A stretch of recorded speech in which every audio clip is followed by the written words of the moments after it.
নমস্কার বন্ধুরা, রূপক টিউব চ্যানেলে আপনাদেরকে স্বাগত জানাই। আপনারা যদি চ্যানেলে নতুন হয়ে থাকেন তাহলে চ্যানেলটিকে সাবস্ক্রাইব করে পাশে থাকবেন।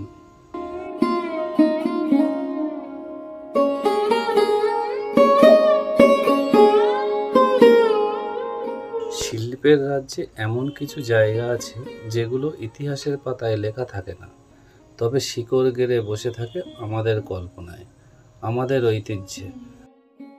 আজ আমরা চলেছি এমন এক বাড়ির গল্পে যেখান থেকে জন্ম নিয়েছিল এক নতুন শিল্প আন্দোলন। জায়গাটির নাম কোন্নগর, আর বাড়ির মালিক অবনীন্দ্রনাথ ঠাকুর।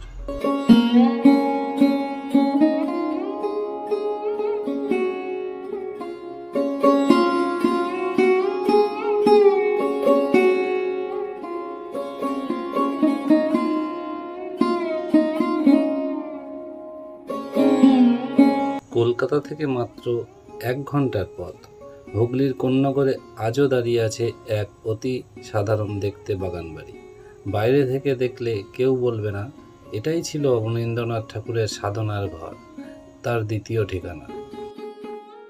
কিন্তু এই বাড়িটিই ছিল সেই শিল্পীর আস্থানা, যিনি ভারতীয় চিত্রকলায় নতুন প্রাণ ফিরিয়ে এনেছিলেন।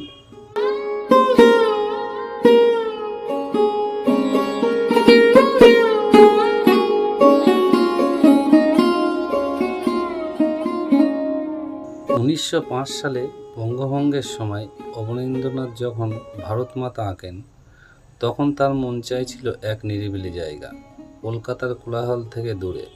কোন্নগরের এই বাড়িতে এসেই তিনি পেয়েছিলেন সেই প্রশান্তি। এই বাড়ির বাগানে বসে পাখির ডাক আর গাছের ছায়ায় তিনি সৃষ্টি করেছিলেন কৃষ্ণলীলা সিরিজ, আরবি রজনী, খাগা ও বাঘার মতো অমর শিল্পকর্ম। এই বাড়ির দেয়ালে যেন লুকিয়ে আছে তুলি আর রঙের ছোঁয়া। সিঁড়ির ধাপে ধাপে ছিল ছোট্ট স্টুডিও, যেখানে বসে অবনীদা তৈরি করতেন তার শিল্পভুবন। পাশের বাগানে হাঁটতে হাঁটতে ভাবতেন গল্প, কল্পনা করতেন ভারতবর্ষকে।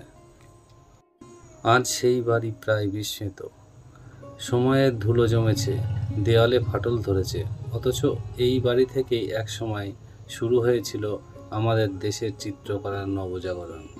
কোন্নগরের সেই বাগানবাড়ি কেবল একটি ঠিকানা নয়, এটা আমাদের সংস্কৃতি নিঃশব্দ বাতিঘর।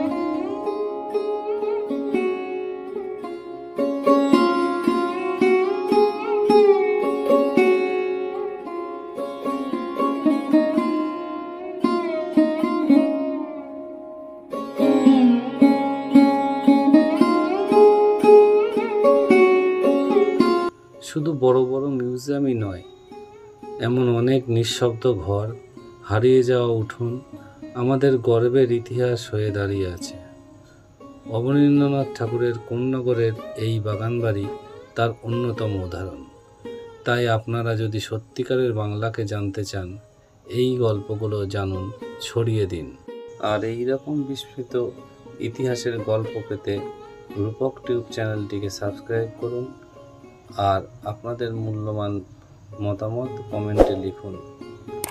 পরের গল্পে দেখা হবে আরও এক হারিয়ে যাওয়া চিত্রকর্মের ক্যানভাসে।